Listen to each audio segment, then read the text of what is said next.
창세기가 이제 끝이 났고 오늘부터 출애굽기를 보려고 합니다. 우리가 함께 살펴보았던 창세기가 중요한 이유가 있었어요. 창세기가 중요한 이유는 우리들이 반드시 알아야 할 시작들에 대한 정보를 제공해 주기 때문이에요. 그러니까 만물의 시작, 인간의 시작, 그리고 하나님의 나라의 시작에 대한 정보를 알려줘요. 그리고 중요한 것은 죄의 시작과 그로 말미암은 죽음의 시작. 그럼에도 불구하고 하나님께서 죽을 수밖에 없는 인간을 살려주시겠다라는 그 구원을 위한 언약의 시작에 대한 그 수많은 시작들에 대한 정보를 우리에게 가르쳐 준다라는 거예요. 그래서 창세기가 유독 물론 다 중요하죠. 그럼에도 불구하고 창세기가 더 중요한 이유예요. 그렇다면 우리가 이 수많은 시작들을 통해서 우리가 궁극적으로 알아야 될 정말 중요한 한 가지 사실이 있는데요. 그게 무엇일까요? 다른 것들은 다 놓쳐도 한 가지 중요한 사실을 우리가 기억해야 할 것이 있어요. 그것은 뭐냐면 우리가 다시 에덴으로 돌아가야 한다라는 거예요. 다른 건 다 놓쳐도 이 한 가지 사실만은 우리가 잊으면 안 되는 거예요. 수많은 시작들을 통해서 우리가 한 가지 기억해야 할 것은 우리가 반드시 에덴으로 돌아가야 한다라는 거예요. 이 사실을 우리가 붙잡지 않고 다른 것들만 생각한다면 우리는 알맹이를 놓치는 거예요. 껍데기만 붙잡게 된다라는 거예요. 모든 인생은 그 범죄로 말미암아 죽게 되었어요. 하나님께서 내가 선과 악을 아는 그 나무의 실과를 먹는 날에는 반드시 죽으리라고 말씀하신 것처럼 모든 인생은 죽게 되었다라는 거예요. 하나님의 말씀대로 된 거예요. 따라서 모든 인생에게 반드시 그리고 정말 중요한 그 한 가지는 이 땅에서 이루어야 할 그 한 가지는 우리의 죽음의 문제를 해결하는 거예요. 그래서 구원을 얻고 그 구원을 이루어 가야 하는 거예요. 이것보다 더 중요한 것은 없다라는 거예요. 이처럼 시작을 알면 우리 삶에 분명한 방향성이 보여요. 방향성. 반드시 에덴으로 돌아가야 합니다. 그런데 세상 사람들은 그 시작도 모르고 끝도 모르니까 모든 것을 나로부터 시작한다라는 거예요. 내가 모든 것의 중심이 된다라는 거예요. 그러니까 내 인생의 유일한 목적이 성공일 수밖에 없는 거예요. 내 행복, 나만 잘 먹고 잘 살면 된다라는 거예요. 시작을 모르면 그런 인생을 살 수밖에 없다라는 거예요. 시작을 모르는 인생은 모래 위에 지은 집과 같아요. 마지막에는 그 모든 수고가 와르르 무너질 수밖에 없다라는 거예요. 그렇다면 하나님께서 우리를 구원하시는 목적은 무엇일까요? 하나님께서 통치하시는 하나님의 나라를 다시 회복하셔야 하기 때문이에요. 인간의 타락은 바로 하나님의 나라의 붕괴로 이어졌어요. 따라서 하나님의 나라의 회복 역시 반드시 인간의 회복으로만 가능하다라는 거예요. 그래서 하나님께서 아브라함을 부르신 거예요. 하나님께서 아브라함과 언약을 맺으시고 그 언약 안에서 타락한 인류를 구원하시겠다라는 거예요. 이것이 창세기의 내용이에요. 세상에서 흔히 하는 말들이 있어요. 사람은 고쳐서 쓰는 것이 아니다. 그래서 우리는 아니다 싶으면 손절해요. 그런데 하나님은 그 고장난 사람, 자신을 배반한 그 사람을 다시 고쳐서 쓰시겠다라는 거예요. 우리랑 생각이 다르죠. 왜요? 하나님은 사랑이시기 때문에 그래요. 그래서 우리 역시 구원을 얻은 거예요. 용서를 얻고 구원을 받게 된 거예요. 아브라함을 부르신 것이 바로 그와 같은 구원을 시작하시겠다라는 거예요. 한 사람의 부르심이 온 인류의 구원으로 확장되어 나가는 거예요. 그래서 나 한 사람이 중요한 거예요. 보잘것없는 것 같은 나 같은 그 한 사람이 그 온 가족, 민족 그리고 인류의 구원으로 연결이 되기 때문이에요.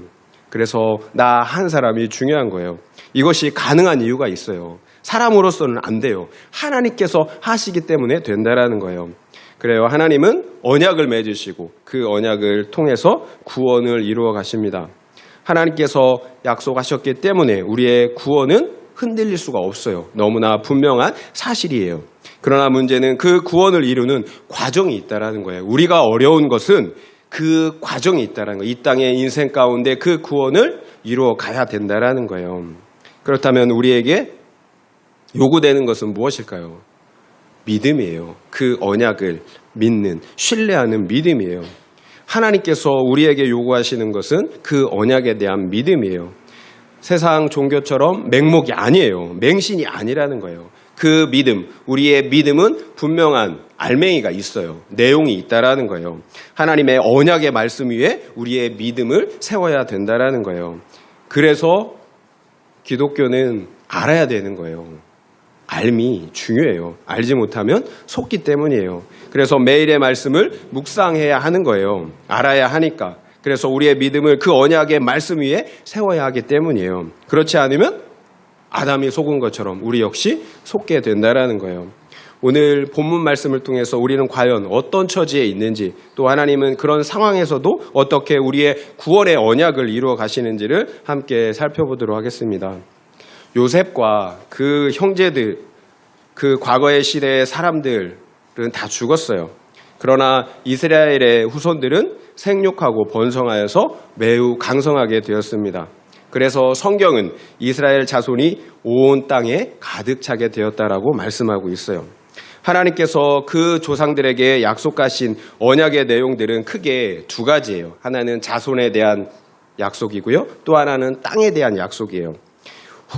내 후손을 하늘의 별과 같이 많게 해주겠다. 자손에 대한 언약이죠. 그리고 그 후손들로 약속의 땅을 차지하게 해주겠다라는 거예요. 땅에 대한 약속이에요. 그렇다면 첫 번째 약속에 대한 그 첫 번째 약속, 자손들에 대한 그 언약, 약속은 이제 어느 정도 이루어진 거예요. 하늘의 별처럼 많게 해주겠다. 그렇다면 이제 그 자손들로 약속의 땅을 들어가도록 차지하게 하면 되는 거예요. 그런데 문제가 생긴 거예요. 문제가. 8절부터 11절 말씀을 함께 읽도록 하겠습니다. 본문의 8절부터 11절이에요. 시작. 요셉을 알지 못하는 새 왕이 일어나 애굽을 다스리더니 그가 그 백성에게 이르되 이 백성 이스라엘 자손이 우리보다 많고 강하도다. 자, 우리가 그들에게 대하여 지혜롭게 하자. 두렵건대 그들이 더 많게 되면 전쟁이 일어날 때에 우리 대적과 합하여 우리와 싸우고 이 땅에서 나갈까 하노라 하고 감독들을 그들이 위해 세우고 그들에게 무거운 짐을 지워 괴롭게 하여 그들에게 바로를 위하여 국고성 비돔과 라암색을 건축하게 하니라. 요셉을 알지 못하는 새 왕이 일어났어요. 그러자 그 새 왕이 이스라엘 백성들을 학대하기 시작해요. 핍박하기 시작해요. 먼저는 많은 다수의 국고성을 세운다라는 명목으로 이스라엘 백성에게 고된 노역을 시켜요. 괴롭히기 시작하는 거예요. 여기에서 참고로 국고성은 국가의 식량이나 그 무기를 보관하는 그런 성읍 기지였어요. 그런데 이스라엘이 놀라운 것은 학대를 받으면 받을수록 더 번성해지고 강해졌다라는 거예요. 그러자 바로 왕이 이에 그치지 않고 2차 박해를 가해요. 히브리 산파에게 은밀히 명령해서 히브리 아이를 출산할 때 딸이면 살려두고 아들이면 죽이라는 거예요. 그런데 하나님을 두려워한 히브리 산파들은 바로의 명령을 어기고 산의 아이들을 살려줘요. 결국 은밀하게 진행했던 1차, 2차 박해가 실패하니까 바로 왕은 드러내놓고 3차 박해를 시작해요. 딸이면 살려두되 아들이 출생하면 곧바로 나일강에 던져버리라는 거예요. 이것은 히브리 산파에게 명령한 것이 아니라 이스라엘 백성들에게 명령한 거예요. 이제 법이 이제 선포가 된 거예요. 이제 왕의 명령을 거역하면 과거에는 죽음이었어요. 이처럼 새로운 왕이 일어나자 이스라엘에 대한 계속되는 박해가 가해지는 거예요. 여기에서 우리는 하나님의 언약의 말씀을 이루어 가시는데 방해하는 자가 있다라는 사실을 알게 되는 거예요. 그러니까 우리가 에덴으로 다시 돌아가는 데 있어서 방해하는 자들이 있다라는 거예요. 아담을 속였던 자가 또 역사하고 있는 거예요. 사탄이에요. 구속사의 관점으로 볼 때 이스라엘을 학대하는 바로 왕이 바로 사탄이라는 거예요. 예수님은 사탄을 이 세상의 임금이라고 했어요. 그러니까 사탄은 첫사람 아담을 속여서 타락하게 함으로 이 세상에 대한 통치권을 빼앗아 간 거예요. 인간에게 주어졌던 그 통치권을 사탄이 빼앗아 갔다라는 거예요. 그러므로 사탄은 이 세상의 왕으로 공중권세 잡은 자로 이 세상 사람들을 통치하게 된 거예요. 세상 정치, 경제, 종교, 문화, 스포츠 등 사탄이 통치하지 않는 영역이 없어요. 단지 우리가 모를 뿐이에요. 인식하지 않고 살아갈 뿐이에요. 결국 여전히 속고 있다라는 거예요. 출애굽기는 죄와 사망의 종으로 또 사탄의 종으로 고통받고 있는 인간을 어떻게 하나님께서 구원해 내시는지를 보여주시고자 하시는 거예요. 그래서 우리는 사탄의 공격과 박해가 있다라는 사실을 분명하게 인식하고 살아야 된다라는 거예요. 알지 못하면 아담이 그랬던 것처럼 또 속게 되기 때문이에요. 동일한 과거의 역사를 반복해서는 안 된다라는 거예요. 하나님이 성경을 기록한 목적 중에 하나예요. 베드로전서 5장 8절부터 9절 말씀을 여러분에게 읽어드리겠습니다. 근신하라 깨어라 너희 대적 마귀가 우는 사자같이 두루다니며 삼킬 자를 찾나니 너희는 믿음을 굳건하게 하여 그를 대적하라. 이는 세상에 있는 너희 형제들도 동일한 고난을 당하는 줄을 알미라.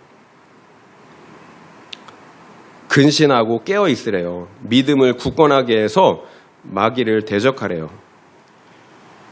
마귀들의 공격이 있다라는 거예요.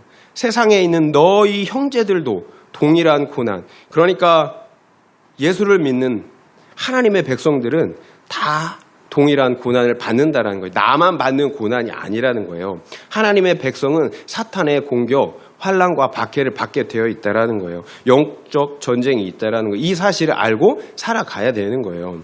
그래서 근신하고 깨어 있어야 되는 거예요. 사탄이 우리를 공격하는 방법을 잘 알아야 합니다. 사탄은 이스라엘이 번성하고 강성해지자 학대하기 시작했어요. 그러니까 이것을 영적으로 우리가 이해해야 돼요. 우리가 영적으로 연약할 때, 그러니까 하나님을 떠나 말씀 없이 살아갈 때는 사탄 역시 우리를 내버려 둔다라는 거예요. 오히려 세상에서 더 잘되게 해줘요. 그러나 반대로 우리가 하나님께 돌아가서 말씀대로 살려고 하면 박해하기 시작한다라는 거예요. 왜 그럴까요? 오늘 보니까 종으로 부려먹기 딱 좋았던 이스라엘 백성이 번성하고 강성해졌기 때문이에요. 이제 자신을 떠나 하나님을 찾아갈 수 있기 때문에 두려운 거예요. 그래요. 사탄은 자신이 찬탈했던 이 세상 나라를 계속해서 통치해야 되는 거예요. 인질로 붙잡고 있는 사람을 빼앗기면 자신의 운명도 끝난다라는 것을 알고 있다라는 거예요. 사탄이 우리 하나님의 백성들을 집요하게 공격하는 이유예요. 그러니까 사탄이 누군가를 박해한다면 그 사람은 믿음의 깜이 되는 사람이에요. 믿음의 깜이 되지 않은 사람들은 사탄도 건드리지 않는다라는 거예요. 그냥 내버려둬도 죽는데 굳이 건드릴 이유가 없는 거죠.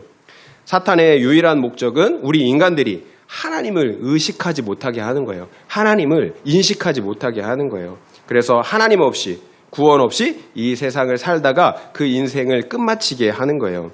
그래서 그것이 세상의 성공과 향락이라는 사탕을 줘서라도 그렇게 하든지 아니면 인생의 고난과 같은 채찍을 줘서라도 그렇게 하든지 상관이 없다라는 거예요.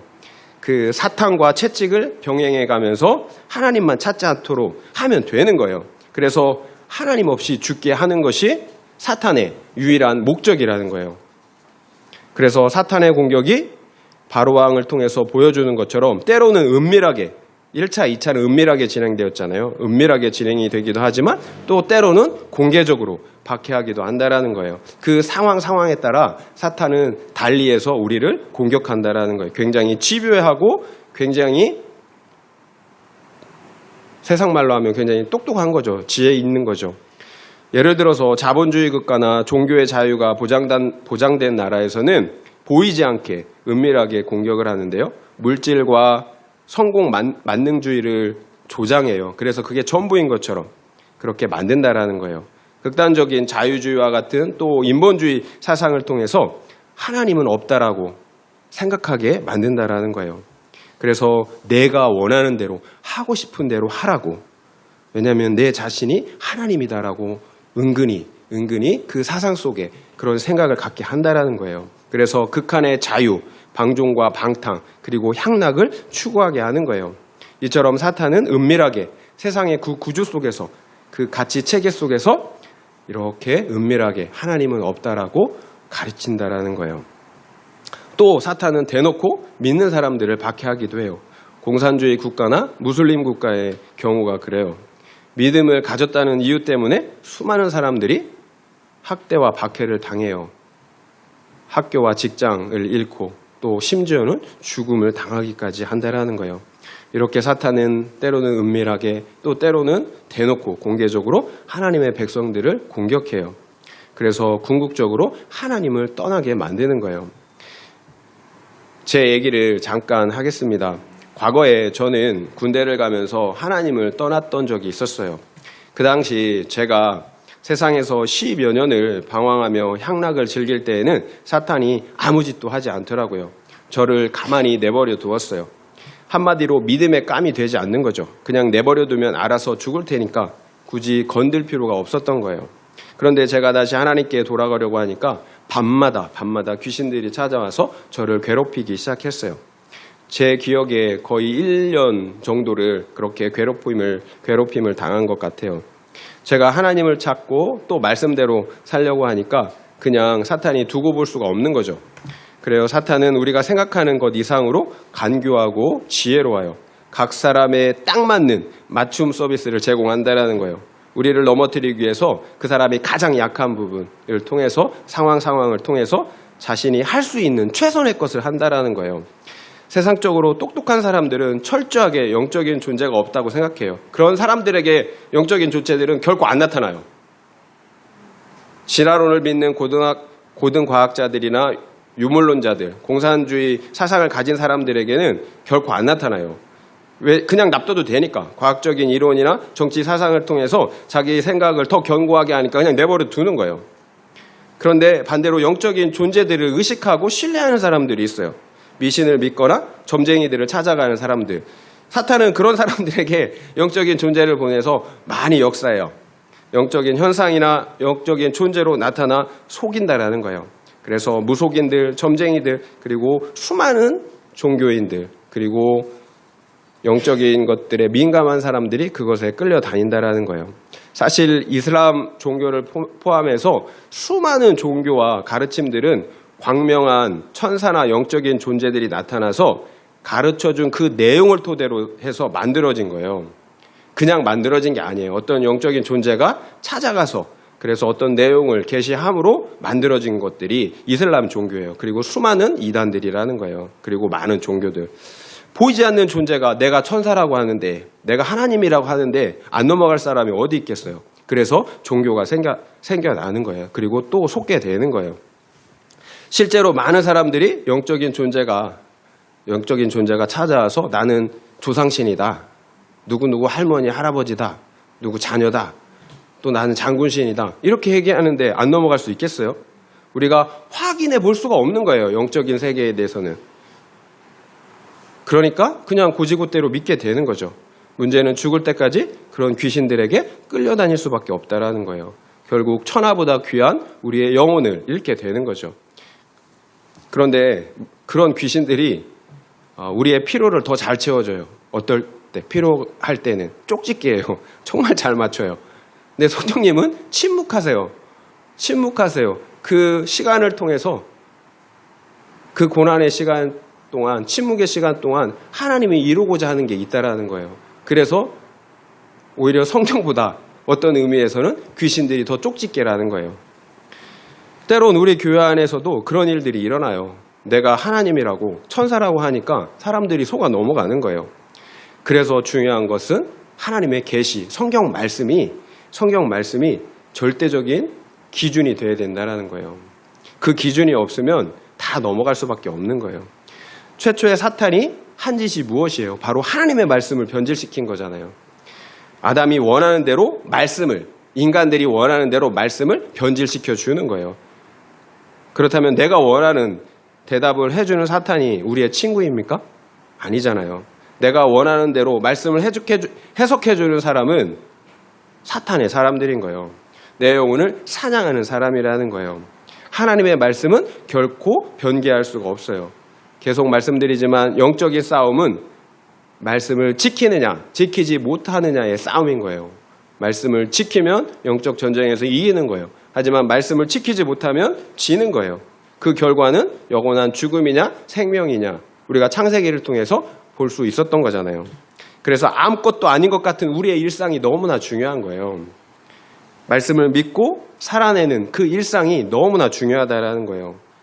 그래서 때로 우리는 말씀을 믿고 살아가는, 순종하는데 목숨을 걸어야 되는 거예요.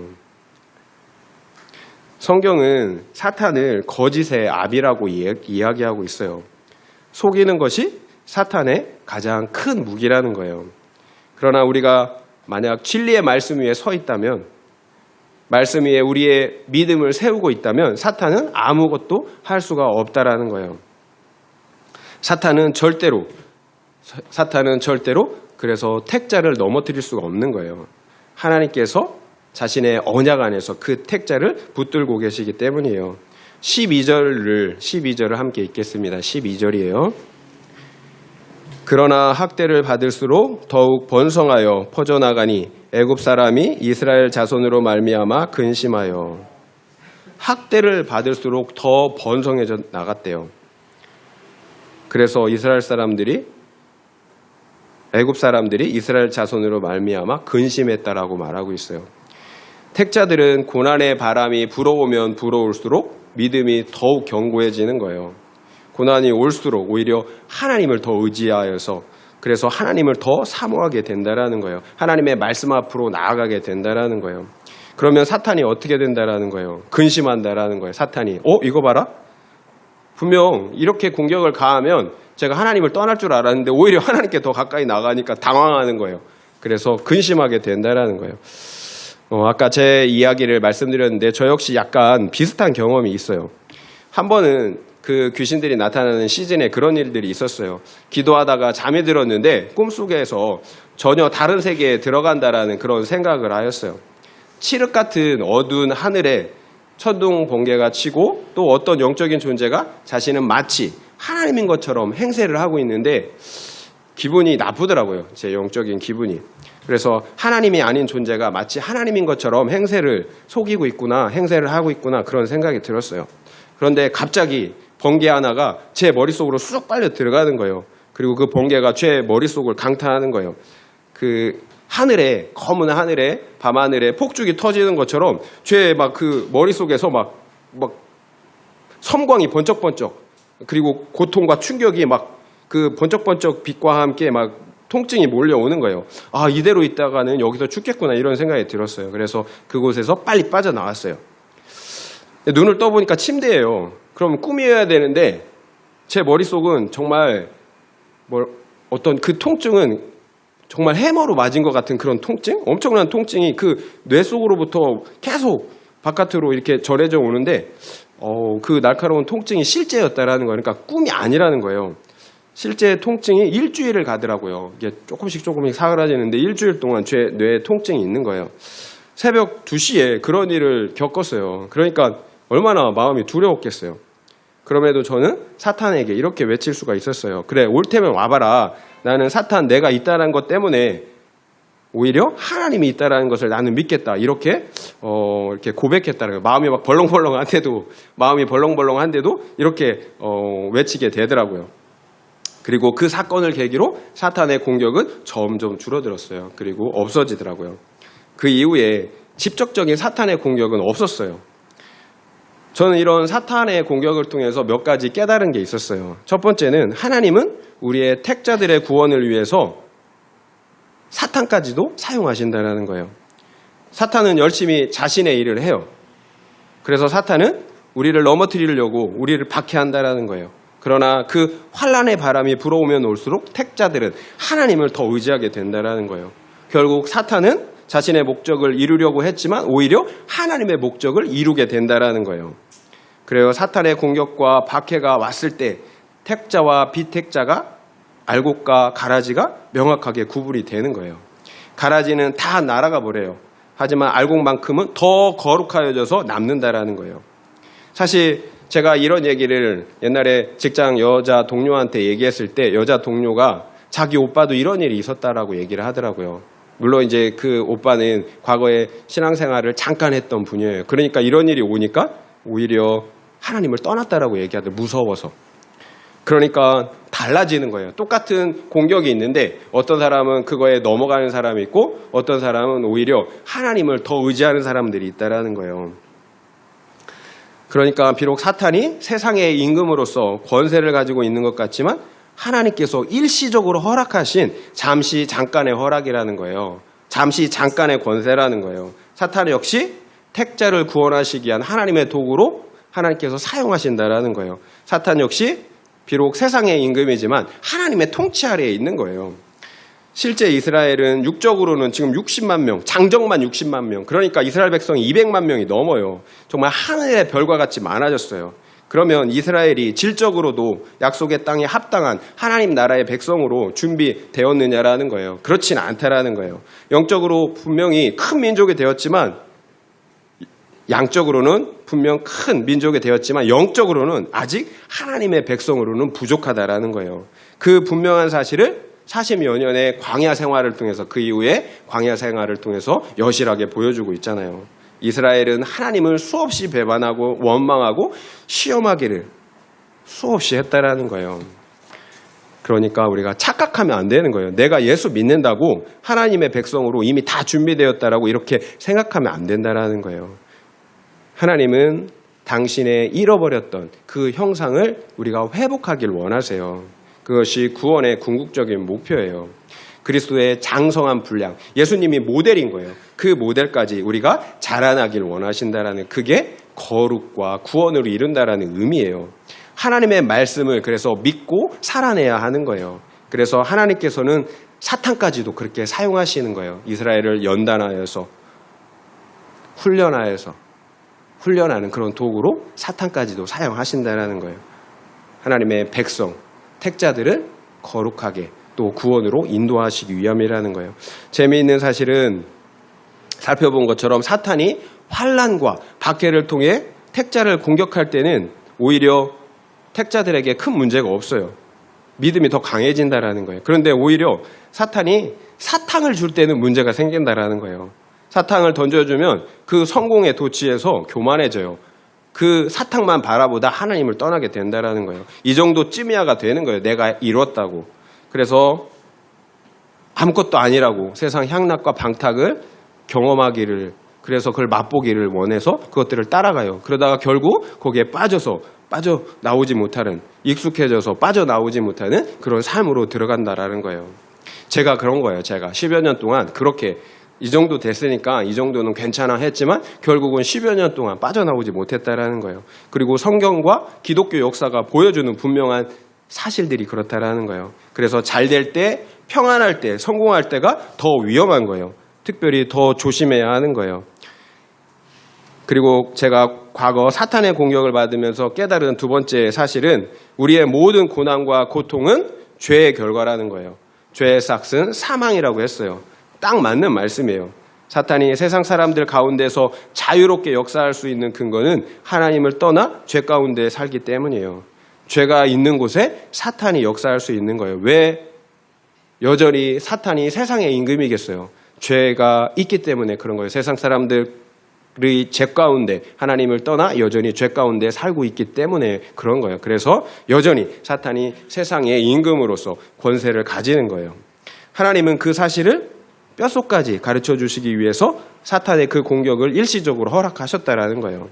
죄가 이렇게 무섭구나, 죄가 이렇게 무섭구나라는 것을 깨달으라는 거죠.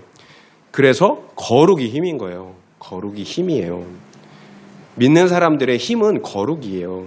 거룩할 때 사탄은 우리를 건들 수가 없어요. 공격할 수가 없어요. 사탄은 어떤 것도 할 수가 없어요. 그래서 죽든지 살든지 유리하든지 불리하든지 하나님의 말씀을 붙잡아야 되는 거예요. 말씀을 믿고 살아가는 사람, 묵묵히 그 거룩의 삶을 살아가는 사람을 사탄이 건들 수가 없는 거예요. 그래서 회개가 또한 답인 거예요. 회개하고 하나님께 속하는 것, 이 거룩을 이루는 것이 우리가 이 땅에서 사단의 공격에서 넉넉히 이겨낼 수 있는 그런 힘이 된다라는 거예요. 그러면 여러분이 생각해 볼 수 있는 적용 질문을 한번 드려볼게요. 적용 질문. 생각해 볼 수 있는 적용 질문. 여러분은 택자로서 사탄의 공격을 받고 있습니까? 아니면 믿음의 깜이 되지 않아 공격을 받고 있지 않습니까? 여러분은 택자로서 사탄의 공격을 받고 있습니까? 아니면 믿음의 깜이 되지 않아 공격을 받고 있지 않습니까?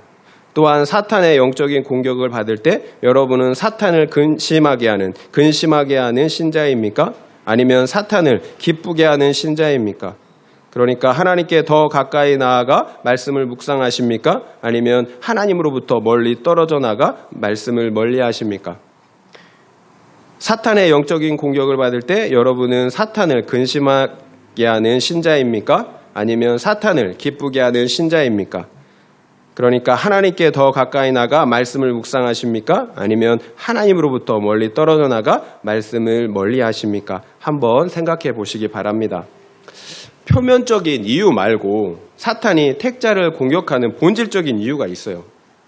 새 왕이 요셉을 알지 못했다라고 말씀하고 있어요. 이것이 본질적인 이유예요. 이전의 왕들은 요셉을 알았어요. 요셉을 알았다라는 것은 요셉을 통해서 역사하신 그 하나님을 알았다라는 거예요. 그래서 요셉과 그 하나님의 백성 이스라엘을 선대한 거예요. 그러나 새 왕은 요셉도 알지 못했고 그 요셉을 통해서 역사하시는 하나님도 알지 못했다라는 거예요. 결국 이스라엘 백성을 핍박하게 된 것은 하나님을 몰랐기 때문이에요. 여기에서 안다라는 것은 히브리어로 야다예요. 야다. 야다는 지식적인 알을 말하는 것이 아니에요. 경험적으로, 인격적으로 아는 것을 말하는 거예요. 그렇다면 제가 죄송한데 배우 김태희를 안다고 말할 수 있을까요? 아는 거예요, 모르는 거예요? 이 야다의 개념으로는 모르는 거죠. 남편 B가 김태희를 아는 거죠. 저는 모르는 거예요, 김태희를. 근데 야다라는 게 사실은 그 남녀의 그 성적인 은밀한 관계를 말할 때 쓰는 단어가 이 야다래요. 그러니까 하나님을 안다라는 것은 그런 내밀한 관계를 말하는 거예요. 그냥 지식으로 아는 게 아니라는 거예요. 애굽 왕이 왜 요셉을 몰랐겠어요? 그 유명했던 과거의 이야기, 전설로 내려오는 그 이야기를 왜 몰랐겠어요? 들어서라도 알았겠죠. 그런데 관념치 않은 거예요. 무시한 거예요. 그래서 몰랐던 거예요. 그럼 사탄은 하나님을 아는 겁니까? 모르는 겁니까? 모르는 거죠. 그래서 창조주 하나님과 그의 백성을 대적하는 거예요. 결국 우리가 만약 하나님과 그의 백성을 대적한다면 우리 역시 하나님을 모르는 거라는 거죠. 모르니까 그렇게 하는 거예요.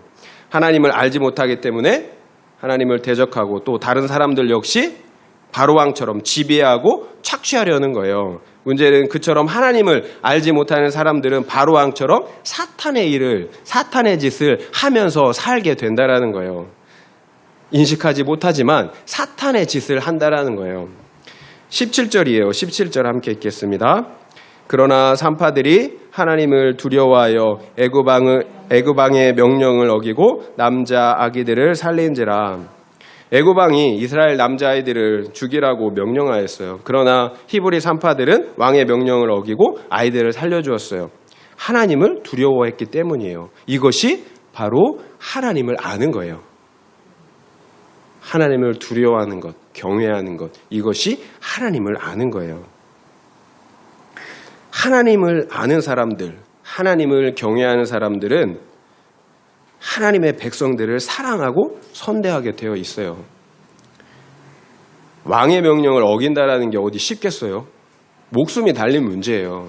그런데 하나님이 더 두려운 거예요. 이게 하나님을 아는 거예요.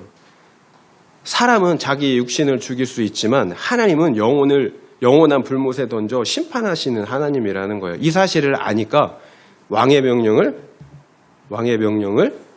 거부할 수 있었던 거예요. 그래서 말씀대로 산다라는 것은 때로 우리의 목숨을 걸고 선택해야 되는 그런 문제이기도 하다라는 거예요. 하나님을 안다라는 것, 하나님에 대한 태도로 그리고 그분에 대한 말씀의 태도로 분명하게 나타날 수밖에 없는 거예요. 21절 한번 읽겠습니다. 21절. 그 산파들은 하나님을 경외하였으므로 하나님이 그들의 집안을 흥왕하게 하신지라. 하나님께서 자기를 아는 사람들, 그러니까 하나님을 경외하는 사람들에게 주시는 복이에요. 그 집안을 흥왕케 하셨대요. 그 집안의 가족들, 자녀들을 많게 또 잘되게 해주었다라는 거예요. 이것 역시 우리가 구속사적으로 해석해야 돼요. 내 자녀와 가족들이 하나님을 알아 구원의 복을 받는 것보다 더 큰 복이 어디 있겠어요.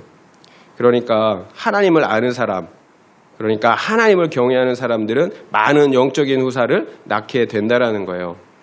우리가 하나님을 아는 사람들은 영적인 후사를 낳게 되어 있어요. 하나님의 말씀을 기뻐하는 사람, 그 하나님의 말씀을 아는 사람들은 하나님이 원하는 그 삶을 살게 되어 있다라는 거예요. 그래서 나를 통해서 수많은 사람들, 영적 후사들이 태어난다라는 거예요. 적용 질문을 드려볼게요. 적용 질문. 그렇다면 나는 하나님을 아는 사람입니까? 모르는 사람입니까? 그렇다면 나는 하나님을 아는 사람입니까? 모르는 사람입니까? 사람들을 경쟁 상대, 착취하고 지배해야 할 대상으로 생각하십니까? 아니면 함께 거룩과 구원을 이뤄가야 할 용서와 사랑의 대상으로 생각하십니까? 한번 생각해 보시길 바랍니다.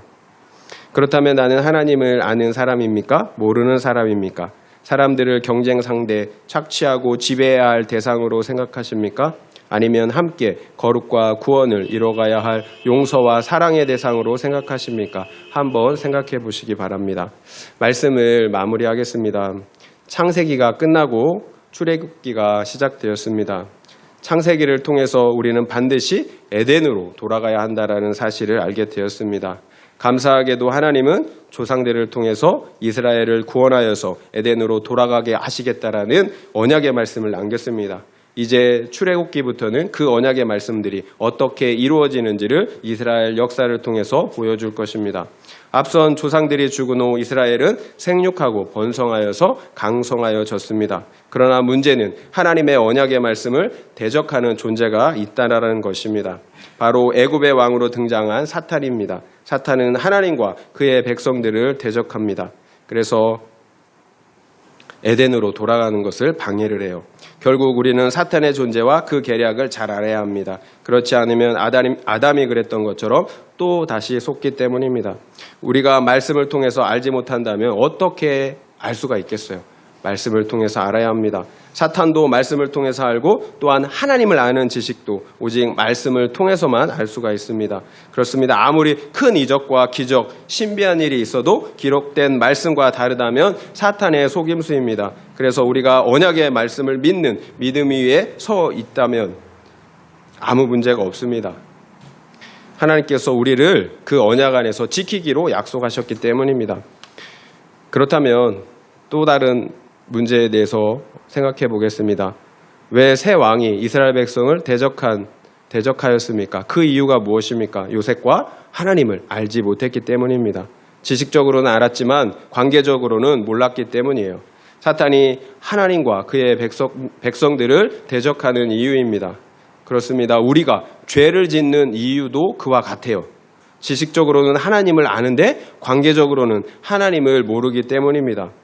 우리의 알문, 지식적인 알에서 깊은 영적, 관계적인 암, 친밀함의 알무로 들어가야 합니다. 그래야 진정으로 하나님을 경외할 수가 있고 알 수가 있습니다. 또한 그래야만 사탄의 모든 보이는 공격과 보이지 않는 모든 공격에서 승리할 수가 있습니다. 말씀을 통해서 그리고 하나님과의 깊은 영적인 관계를 통해서 하나님을 알아가는 우리가 되었으면 좋겠어요. 그래서 사탄의 모든 속임수와 모든 공격으로부터 넉넉히 승리하는 우리 모두가 되시기를 예수의 이름으로 축원을 드립니다.